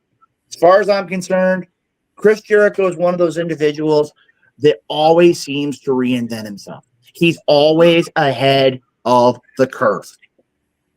And right now, as we see, when he comes back, he brings back the lexicon of Jericho, the list of Jericho, however you want to call it, and going out there and taking and making an example, I dare say, out of Ricochet. Ricochet, you don't know what you're asking for. And I'm going to tell you right now, is it time for him to retire? No. It seems like he keeps getting better and better as he goes along. Jonesy, your thoughts? I mean, you know, I like Chris Jericho. I think Chris Jericho is a phenomenal wrestler. Do I think that Chris Jericho is done? Absolutely not. But I will say Ricochet made that statement, and then on Sunday, he beat Chris Jericho. So, I mean, does he kind of make some sense? Absolutely. But does this mean that Chris Jericho needs to retire? No, Chris Jericho's not ready to retire yet. He's still got a little bit more left in the barrel before he's ready to retire. A little bit, Jonesy?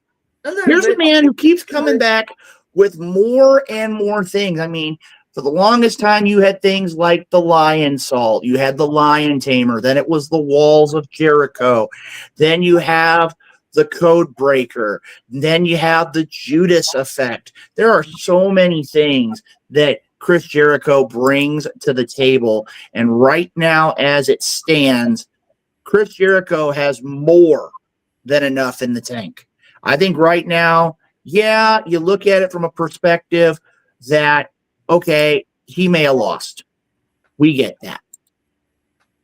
But in reality, Jonesy, there's still plenty more when it comes to Chris Jericho. And you know something, Jonesy?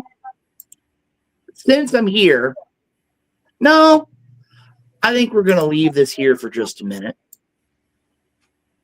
Because I want to go ahead and bring up another High Spots question. Okay. And we're going to hit the sounder. And we're going to try something new here tonight. So at this point, let's hit the randomizer.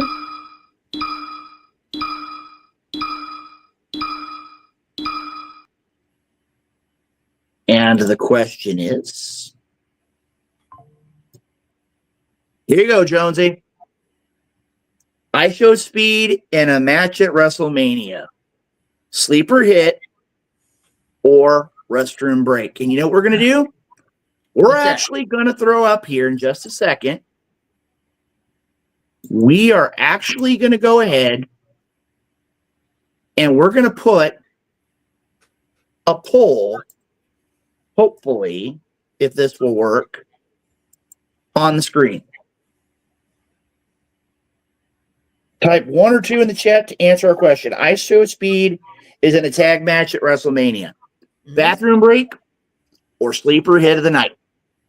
Jonesy, while I'm at it, I'm going to leave it up here on the screen. I'm going to bring it back over to you.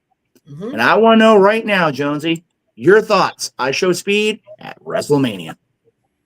Oh, it's going to be a sleeper hit. It is I show speed. This guy is so athletic. It's not even funny. This guy, I think that he's going to bring comedy to the match. I think it's going to be a great match. And I think that anybody that thinks that this is going to be a restroom break doesn't know about I Show Speed. Because I Show Speed is huge. He has a huge following. It makes total sense why they would want him to be a part of WrestleMania because of the following that he has. I think it's going to be a great match.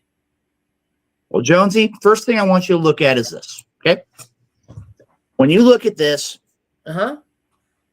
what doesn't belong? I mean, I see 2 wrestlers, and I see one of the biggest social media people today. So I see... You ready for this one, Jonesy? I see 2 because Logan Paul is just as popular in social media as I Show Speed. So here's mine, Jonesy. I'm going to stop you right there. You got 2 people who have a following, and then you got Austin Theory. And that's sad. That Austin Theory, many people feel is going to be the future of the WWE. Yeah. Great in-ring competitor. He's young. He trains regularly. He delivers great matches. I mean, he came through the system. He was in Evolve. He's done all the things that he needs to do. He was even a part of The Way. I mean, come on. How much more can you do in the wrestling industry than saying you're a part of The Way? And now, I hate to say it, but it's almost become a point in this matchup. And I don't dare say it. It's 5 wrestlers in LA. It's 5 wrestlers in Austin Theory.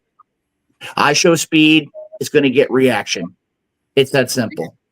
The only problem is he's got to make up for getting turned into silly putty Yeah. at the Royal Rumble when Braun Breaker tried to physically break him in half. Yeah. Logan Paul delivers time after time. Yeah. He's like Pat McAfee. He does deliver. The Usos, good for them to bring them back together as a tag team. LA Knight.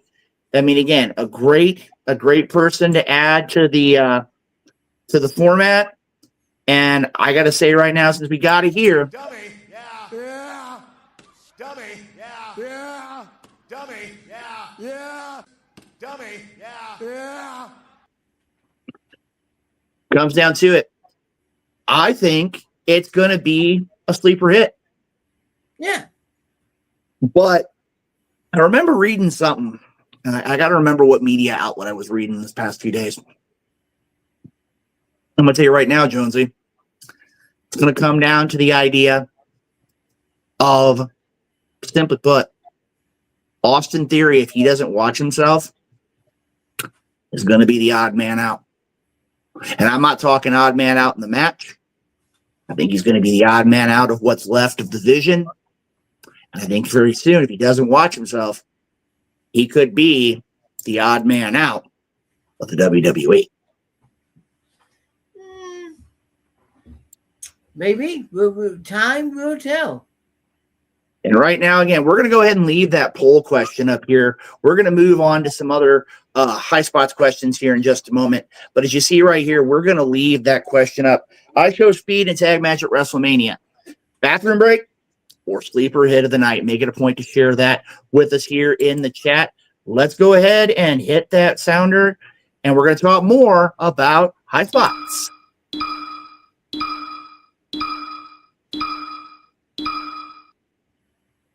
All right, Jonesy, we got a few more high spots questions here. The next question we have, and actually, we're going to go ahead here real quick. We're going to take that down for just a second so we can get this question. It says here, given his most recent arrest, is it time for professional wrestling promotions to stop using Alberto Del Rio? It's a tough question. And again, we don't shy around things here. We talk about how it is. We got Jonesy, we got you here. Got to ask you, Alberto Del Rio, in the last few years, has had a lot of issues. Yes. Both inside and outside the ring and inside and outside of the courtroom. Yes. What are your thoughts here? Because this last one, I keep hearing significant jail time. Yeah. If he's convicted, I've heard some things being bounced around. I'm going to go ahead and leave it on my side. But Jonesy, I'm going to ask you your thoughts in this case. Is it time to stop having Alberto Del Rio? Absolutely. I think that with everything that has happened in the past and what's happening now, I don't see why any wrestling promotion would want him to be a part of their roster. Like, this is a guy that has constantly had issues with the law, and and it's not just little things, it's major things, it's big things, it's I don't see how any wrestling promotion can justify still booking Alberto Del Rio. Well, you know something, Jonesy? Here's my thought. Alberto Del Rio has had a lot of hiccups along the way. Yeah. He's had issues with Paige. He had issues, I think, with another individual. And the things I've heard this past week are really scary. And again, I don't remember off the top of my head which mainstream media outlet put it up there. But the thing I had seen was the idea of they may be throwing out an attempted murder charge. And to me, it's one of those where wrestling is tough enough. Yeah. The traveling, the injuries, the being in the car, the trying to eat right, to do everything you need to do. But if you can't keep yourself free and clear of the law, that's when you've got to I mean, you've got to cut ties. It's not that he's not an accomplished wrestler. He's fought in MMA. He knows what's going on. But I got to agree with you, Jonesy. I realistically think that it's going to be time very, very soon to where Alberto Del Rio is not going to be able to be in professional wrestling any longer. And it's bad, but we don't really have a choice in the matter. Yeah. It's going to be one of those where he's got to. Mm-hmm. And again, it's one of those great opportunity that unfortunately has come and gone. Yeah. I agree. Well, now, while we're at it here, and I'm going to level with the fans here of the Wrestle Talk podcast. We kind of keep on the loop of keeping a lot of things professional wrestling. The next couple of questions that we still have here in the media banks show the depth of the Wrestle Talk podcast. And as a matter of fact, here as we look at what's here, sometimes I think Jimmy hits it good here. Sometimes you got to cut it off so it doesn't affect the promotion's credibility until they get it straightened out, or cut completely because they won't get it due to the charges. That's the nuts and bolts of it. And again, thank you, Jimmy, for putting it out there very clearly. Let's go ahead here. We're gonna bring up the randomizer here for just a second. Okay, we've got that up here. Our next question. Mercedes Moné has now vacated her final championship. What's next for Mercedes Moné? Joe? Yes. You know what I'm going to do? What's that? I did it earlier for our broadcast colleague. I'm going to do it for you. You're a huge fan of Mercedes Moné. I know you are. I want this to be a moment to be Joe Lance's take. Mm-hmm. Your thoughts that 12, 13, 14, 15 belt Moné now has no championship gold. Yes. What does the future hold for Mercedes Moné?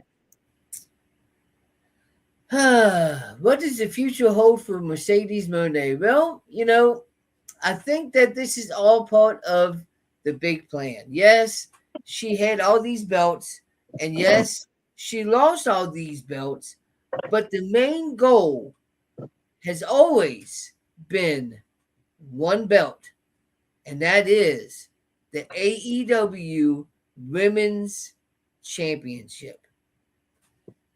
Mercedes Moné had to lose all of her belts so that she could win the AEW Women's Heavyweight Championship. That is what I believe is going to be the match at, I believe the next pay-per-view is All Out, I believe. I believe that at some point between now and All Out, Mercedes Moné is going to make a return to AEW as a face, challenging Takea for the AEW Women's Championship, and Mercedes Moné is finally going to win that heavyweight championship. That's my take on it. That's what I think is going to happen. That's what I feel is going to happen. Maybe I'm wrong. Jonesy, the Independent St. Louis Wrestling Hall of Fame has more gold right now than Mercedes Moné. This is true. This is true. I'm going to say it right now, Jonesy. She a capable women's wrestler? Yes. Does she deserve all the accolades that she's gotten? Yes. Does she belong in the Four Horsewomen? Yes. To me right now, crazy as it sounds, this 14, 15, 16 belt run, I think it damages her credibility. Really? If you have that much notoriety and you can't keep one of them, I think she won them all in like 4 or 5 months. Mm-hmm. And now she doesn't have a belt. Yeah, that is the issue with having all those championships is eventually we knew that she was going to go on a huge losing streak. And that's exactly what's happened. She lost one, and then she lost another one, and then another one, and then another one, and then another one. So, Well, Jonesy, as we look at things here, and to give you an idea here, when we look at what we have here at the Wrestle Talk podcast, remember somebody saying once, you know why you're winning a championship? Or you've won so many championships, you've had to lose them just as many times. yeah. And that's where Mercedes Moné is right now. It's the opportunity to where Mercedes Moné has got to find something, and she's got to find something quick.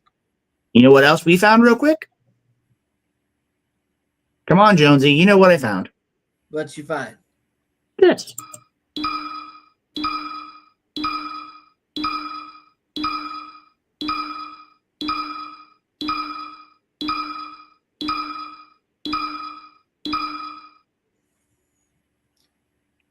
Whose claim to being the best in the world is more legitimate?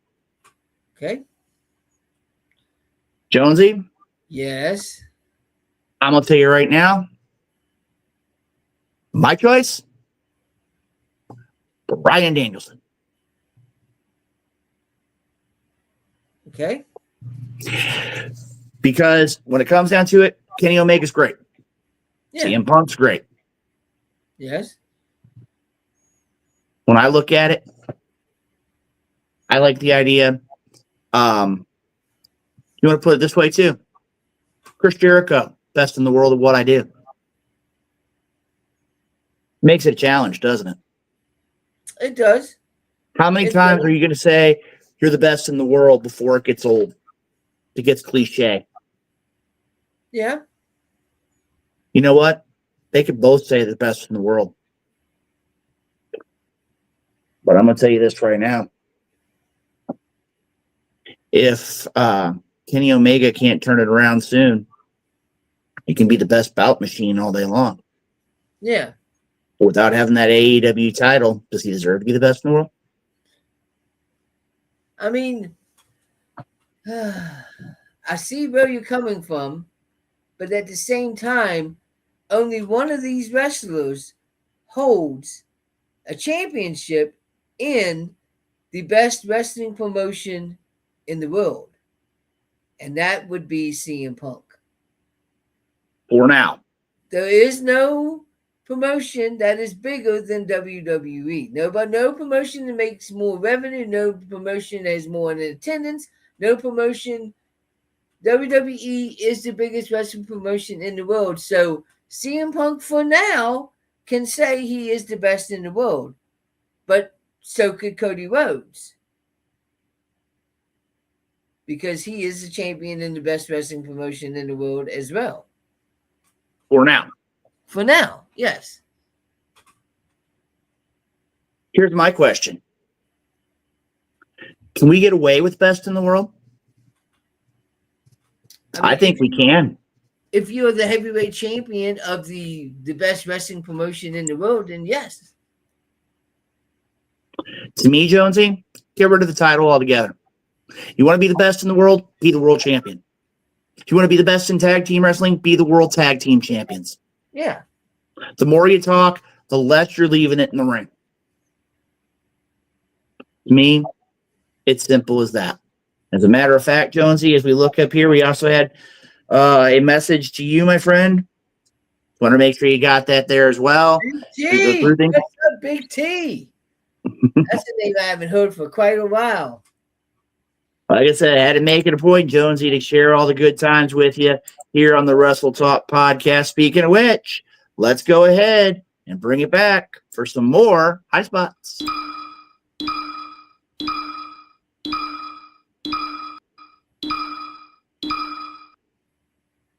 All right, our next high spots question here. And where is our scene when you need him? With the success of Battle Riot 8, what is the next step for MLW to maintain its forward momentum? Jonesy, I know you follow. It's near to you. You follow that MLW. What you thinking?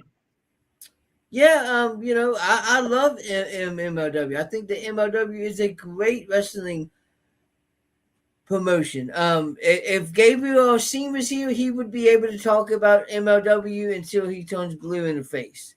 I think that MLW is a great wrestling promotion. My favorite stable in MLW is Contra. I think that Contra is a great stable in MLW. But Well, you know something, Jonesy? I want to throw something out here. I'm going to come back talk about MLW. Shout out to our good friend Sean Graben down at MLW as well for all the things he's done for the Wrestle Talk podcast.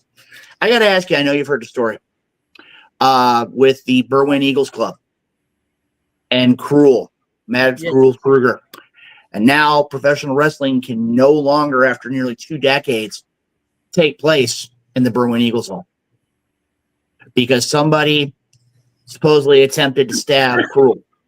Yeah. Now we hear rumors that it was a hoax. It was a storyline, things along those lines. I'll tell you right now, Jonesy, my view's simple. And I'm an old guy. Don't get me wrong. Yeah. When it comes down to it, professional wrestling is competition. It's sport, whether people want to agree with me or not. Mm-hmm. But when it comes down to it, wrestlers are out there for the idea of making sure that when it comes down to it, you get defeated, you get your arm raised, or you hear that 1, 2, 3, and your shoulders are on the mat. But the second somebody decides that it's time to step up and try to make things physical, that's where I draw my line. Yeah.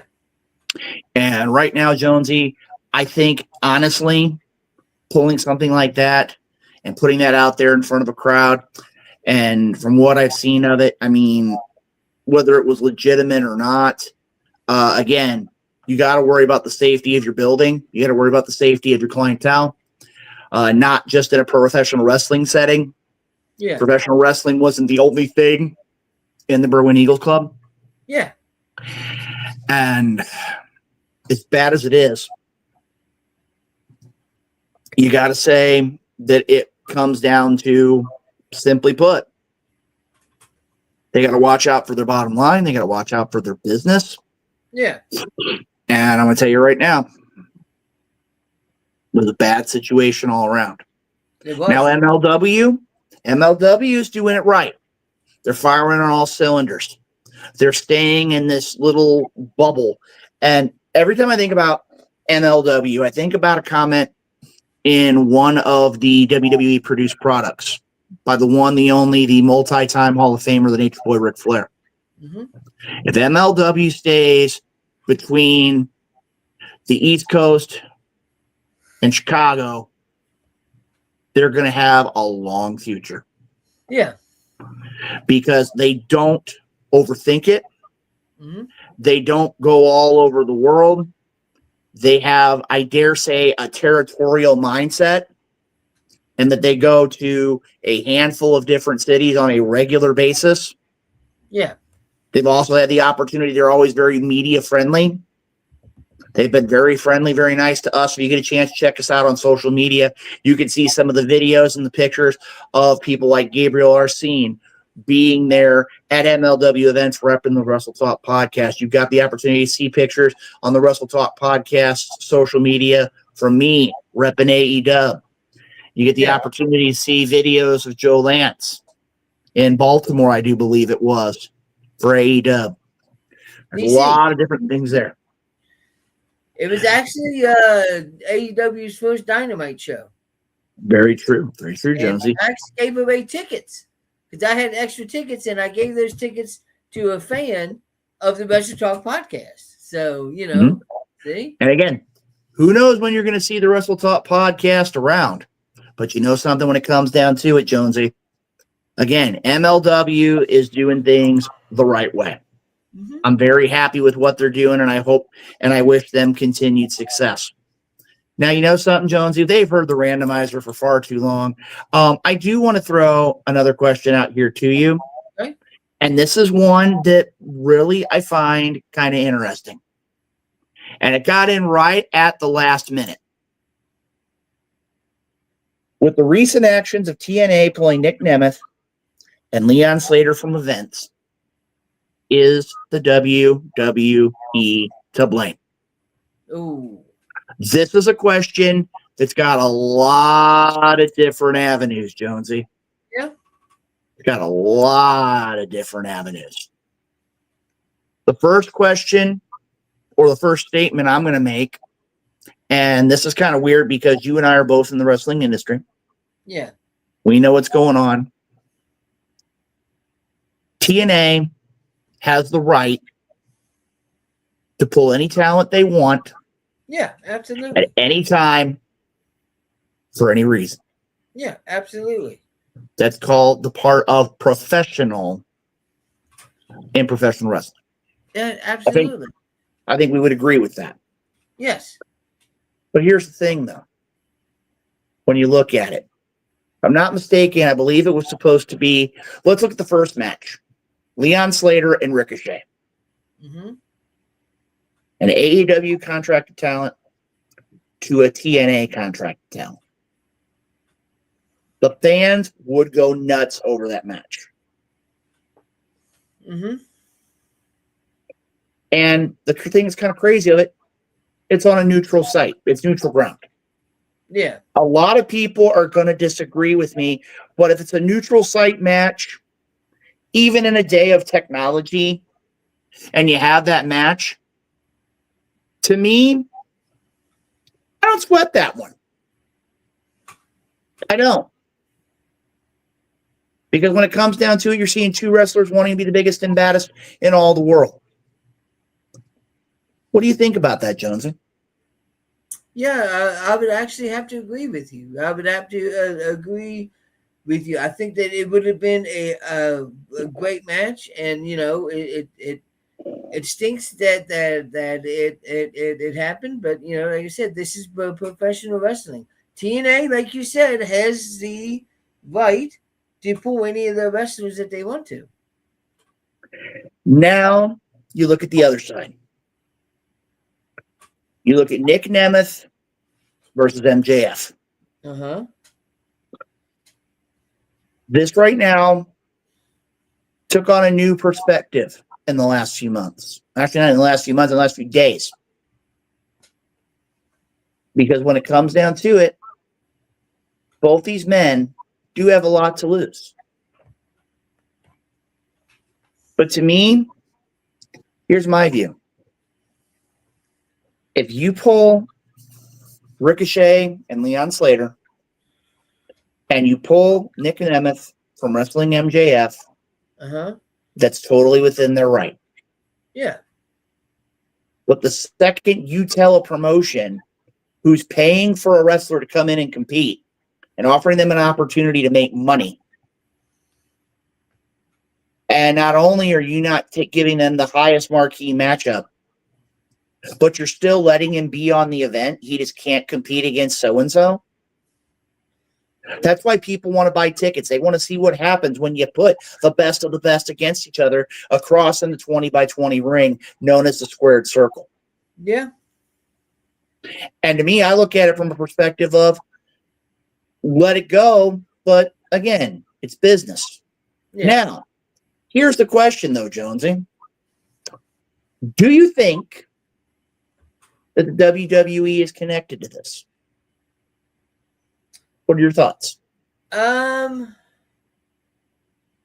a really tough question. I think that it's a good possibility that they are. However, I think that, you know, maybe TNA just didn't want Nick Nemeth to get beat. Maybe they didn't want the guy that is a viable contender for their TNA Heavyweight Championship to get beat, because we knew without a shadow of a doubt there was no way that Nick Nemeth was going to beat MJF. There was no possible way. So maybe they figured, you know, this was a way to not have one of our biggest guys get beat. That is true, Jonesy. And you know something, to me, I look at it from a perspective of if you know that's the case and you've got a main tier, a main event level wrestler on your roster, contracts should be pretty cut and dry. Yes. in the idea that you should be paying them a hefty sum of money to be able to take care of things. Yeah. And if he feels that he needs to go out there and take care of things, that's on you. But in reality, is that a WWE thing? I don't know. Because right now, TNA has a working agreement with the WWE. Yeah. And it's really tough because while you're making the agreement with WWE, especially considering the WWE now has AAA under their umbrella as well, a lot of great things, but same token too, how much large-scale trade over other than Nemeth and maybe the Hardys has the WWE given them? Very interesting question. Now, Jonesy, Yes. I know we talked about it earlier on here this evening, but I want to take a second here, and I'm hoping we got the poll to work right. What I want to do, I want to talk about here, and I actually want to go ahead and I want to hit a sounder that we haven't had a chance really to use here in a while, but I want to go ahead and hit it.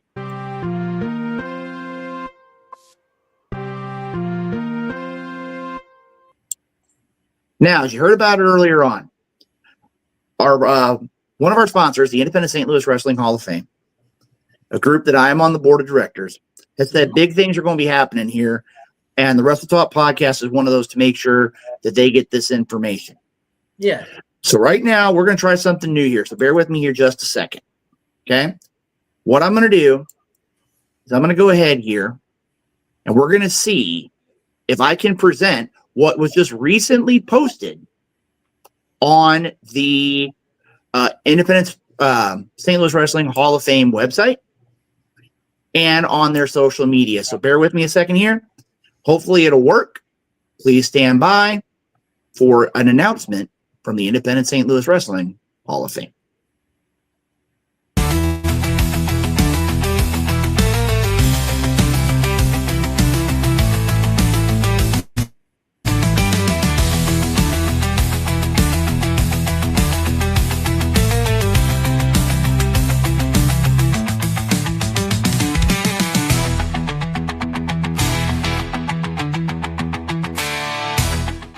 Marcus was extremely instrumental to me when I first broke into the business.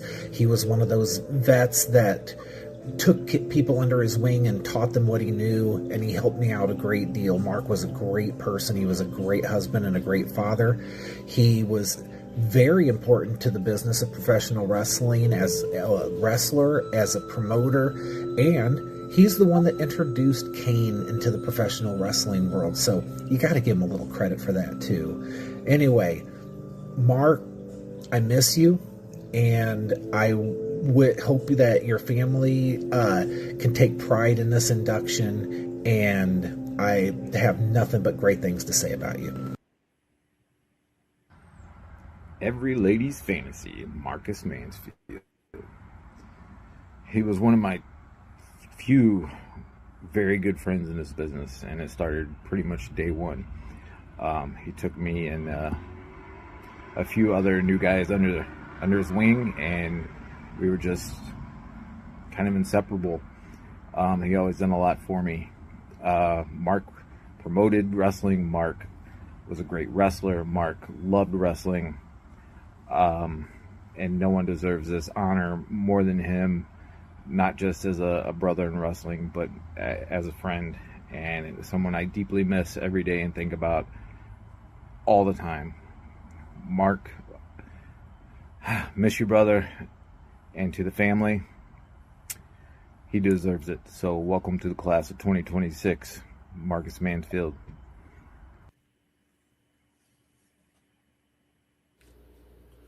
Marcus Mansfield always said, "You play the best character that is the complete opposite of you."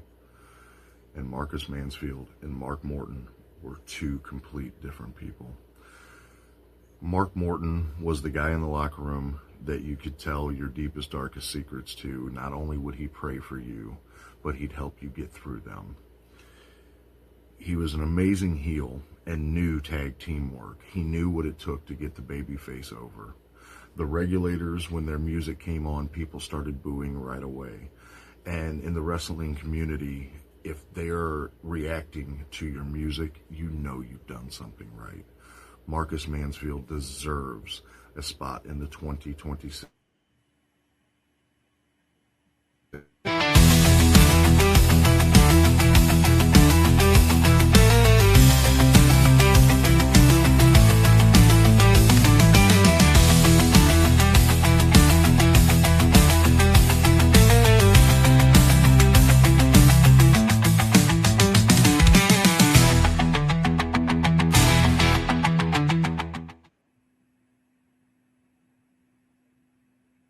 All right, Jonesy, you saw it right there, my friend.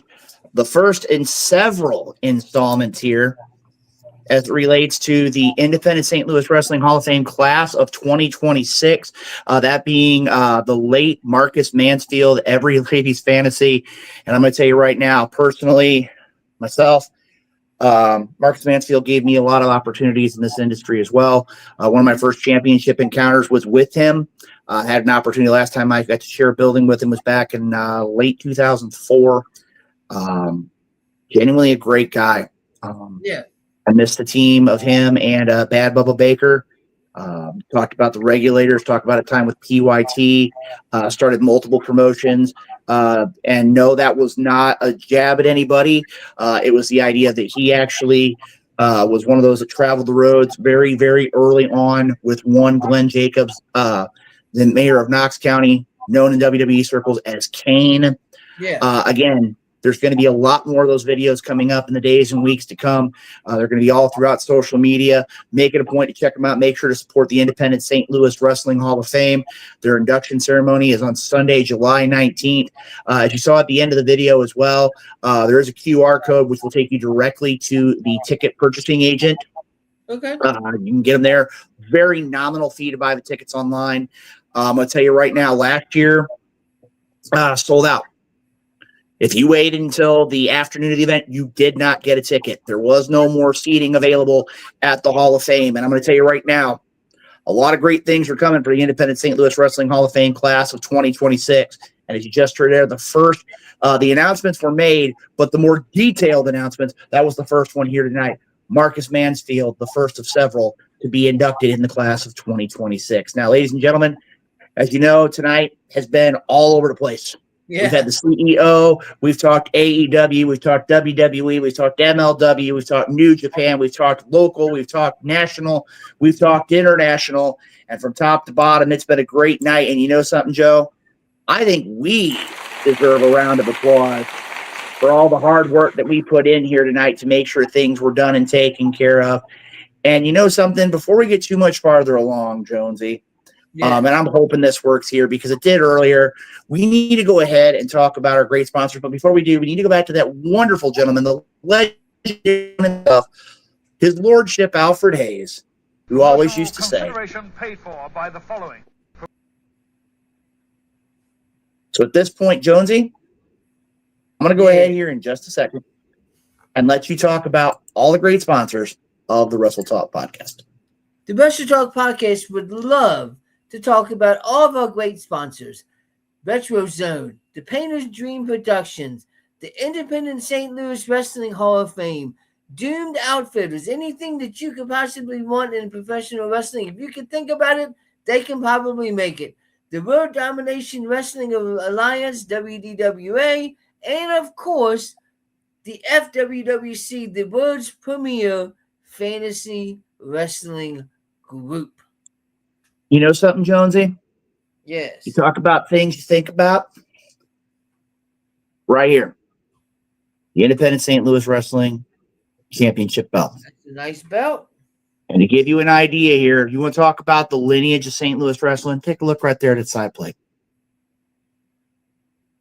Nice. All sorts of different promotions that have called St. Louis home.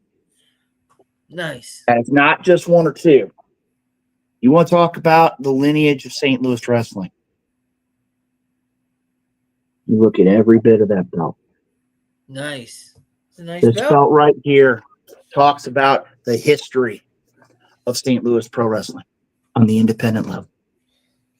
And on Sunday, July 19th, the Independent St. Louis Wrestling Hall of Fame is going to be putting on the class of 2026. And I'm going to tell you right now, and again, I already know that I'm going to get a pretty big lecture when I get into the office tomorrow. But I'm going to let one more little breaking news pop up here before we call it a night, Jonesy. Okay. And it's something I've been working on for a while. But you know for a fact, we talk about how last year the Wrestle Talk podcast carried the Independent St. Louis Wrestling Hall of Fame induction ceremony. Matter of fact, I know full well that's how you got to watch the ceremony, because you weren't able to make the journey up here. Mm-hmm. But I'm going to tell you right now, you think last year was big? Brother, you ain't seen nothing yet. And it's my goal the next time you see my face in this place, I'm going to have an announcement that it's never been heard of in St. Louis wrestling. And it's going to be one that's going to take the Independent St. Louis Wrestling Hall of Fame and professional wrestling as a whole to a completely different level. Nice.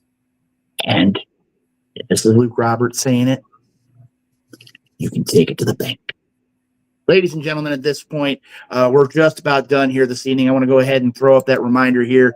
Remember the Suicide and Crisis Lifeline dial 988 is a reminder you're never alone. Doesn't matter 24/7, 365. You can always talk to somebody, whether it's a friend, it's family, whatever, whoever you need to talk to.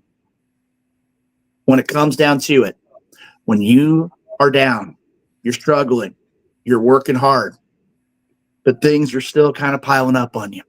Mm-hmm. You know you got somebody who's going to be there to listen to you, to take care of what you need to do, and to be there for you. Ladies and gentlemen, that concludes this episode of the Wrestle Talk podcast. Jonesy, it's always an honor and a privilege to be here with you. Ladies and gentlemen, it's going to wrap up this week. For more information, check us out on social media, Facebook, Twitter, you name it. You can catch us out. Ladies and gentlemen, for Nightmare Jones, I'm Luke Skywalker Roberts.